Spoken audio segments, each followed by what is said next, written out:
सिरात अल्लज़ीना अनअमत अलैहिम में जिन लोगों की मिसाल बिल्कुल परफेक्ट है ना, जिसमें कोई खलल नहीं है, और जो पहुंच गए, ग्रेजुएट हो गए इस रास्ते से, वो लोग सब माजी में हैं।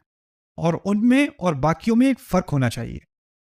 होता यह है क्योंकि हमने असरात लिए हैं और मज़ाहिब से, मुसलमानों ने सदियों में हमने और मज़ाहिब से असरात लिए, और उसमें से एक असर हमने ये भी लिया कि हमने ये अकीदतमंदी शुरू कर दी कि हमारी ज़िंदगी में भी कुछ ऐसे लोग हैं जो अल्लाह ताला के ऐसे पहुँचे हुए बंदे हैं, ऐसे औलिया हैं अल्लाह ताला के, कि बस अगर उनके साथ मेरी सोबत हो जाए ना, तो बस जन्नत ही जन्नत है।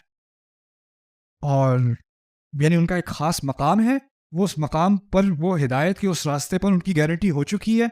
अब ये गारंटीड शख्स हमारे मोहल्ले में रहता है, तो मैंने अगर इनका हाथ पकड़ के मैं ज़रा चूम लूँ और फिर इनके इनके दस्ते मुबारक से मैं पानी पी लूँ, या तो फिर मेरी भी मग़फ़िरत हो जाएगी। यही चीज़ इस्लाम तबाह व बर्बाद करने आया था।